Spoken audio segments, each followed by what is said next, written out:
Hi, Charles. A difficult afternoon, difficult race. We heard the radio communications. In the end, it was a second and a half to Kimi. Do you think, with different decisions being made, you could have caught him today, maybe swap you earlier, maybe not swap you at all? It's a difficult situation. I think I unfortunately will go for the boring answer, and I'm not going to comment too much here. It's obvious today was not the way we want to manage a race. We'll discuss internally in order to make better decisions. There's no bad feelings for Lewis, absolutely not. It's just that as a team we need to do better, and today was a proof of that. For the rest, I don't want to speak more into details. No, I understand that, and from Lewis's side as well, it seems to be just a similar feeling of frustration that the two of you can you help the team? Can you work with the team to help with the strategy options to help this get better? Of course, and it's our job to do so. I'm doing my best. Obviously, I'm giving everything that I have in order for us to be a better team, for us to have a better car, for us to be better. So yeah, this is where is our focus. Hi Lewis. It's not often you're the last driver in the pen here now, so it shows you've been talking quite a lot tonight. So tell me what you've been talking quite a lot in your answers this evening. So, so tell me. You want to get out of me? Well, this is it. This is why I like it when you're in a chatty mood. So tell us, what have you discovered today? We know we heard the radio and the strategy calls and decisions and things. What means that you're happy to chat tonight? What have you learned today? Well, firstly, I really enjoyed the race. If I'm honest, it was difficult. I knew it was going to be difficult today, starting from 12th. We're not where we want to be. We're lacking clearly a lot of pace. We've lost some performance over the past certain races, and we know where it is, and we're just waiting for a fix to regain some of it. So for us to be at the back of the top 10 is it's definitely not easy for the whole team.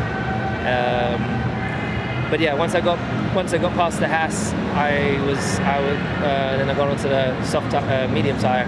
I was feeling really optimistic. The car was like coming back alive, and I was really thinking I was potential to catch the guys. Wish we had a safety car, but that never came.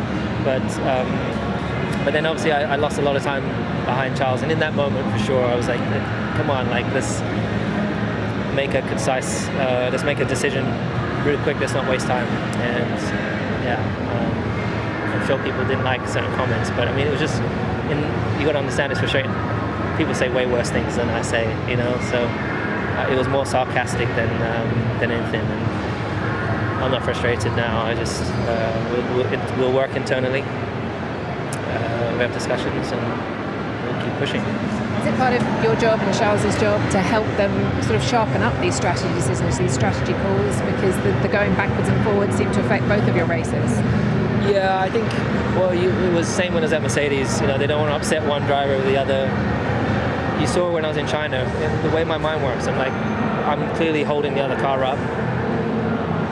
And of course, personally, I don't want to lose that place, but if it means the team can get further ahead, I want that for the team. So that's why I decided to let Charles pass in China, for example. But then today I was on a different strategy. I was on a much quicker tire at the time. Charles was clearly struggling a little bit just then, and it took a long time for everyone to see it, and by then it was too late. But yeah, we'll discuss it, and I think ultimately it's about talking about it internally and not getting emotional about it. It's a race. We're not where we want to be, but as I said, it was fun still today for me. Good, pleasure, fun. Thank you. Well, Fred, you picked up some points today. Interesting weekend. Obviously, it's been a positive weekend with Lewis P3 in the sprint. A lot of people around the world, particularly in the UK, will be listening to Lewis's radio messages. Just explain from Ferrari's point of view that situation.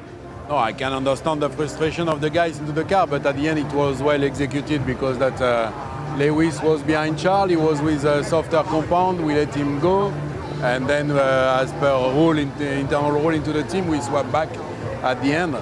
I think we let the chance to Lewis to go in front of Charles, that he was it was impossible to overtake between them if we don't let them go. And I think it was the opportunity for Lewis to catch up Antonelli, and I think we did a good job.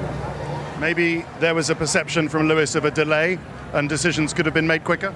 Yeah, for sure, but you need to understand in this situation if you are faster than the car in front of you because you have the DRS, or if you have the pace. And we took 1 lap to take a decision and then 1 lap to apply the decision. It's not that we spend the afternoon. All right, and just sum it up. I mean, Lewis, he was talking about where the car is lacking at the moment. Moving to Imola, your home, one of your 2 home races, of course. Where do you feel the car is? Are you far off, or on the right circumstances, are you closer than it might seem? Depend of the reference. If you consider the reference is Red Bull and Mercedes, I think we are in the ballpark, and we can fight with them if we are a better starting position. If you consider the reference is McLaren, today it was a bit more difficult. Okay, we'll see you in Imola. Thank you. Lando, hi. Anthony's just been looking at lap 1 on the Sky pads and saw Max's lock-up, but then in turn 2 that he had a bit of oversteer that is potentially what took you off. I mean, you were going for it at the time, but that moment of oversteer, without that, I mean, what are your thoughts? Without that, I'm in the wall. It's hard. So do you think his move was unfair? It's not for me to decide. I asked him if he thought he was unpredictable, but... Yeah, what do you think he's going to say? So how do you deal with it then? Obviously, Oscar did manage... Qualify ahead. Right, so this is it, right? Saturdays have got to change. The obvious thing, isn't it? Qualify ahead.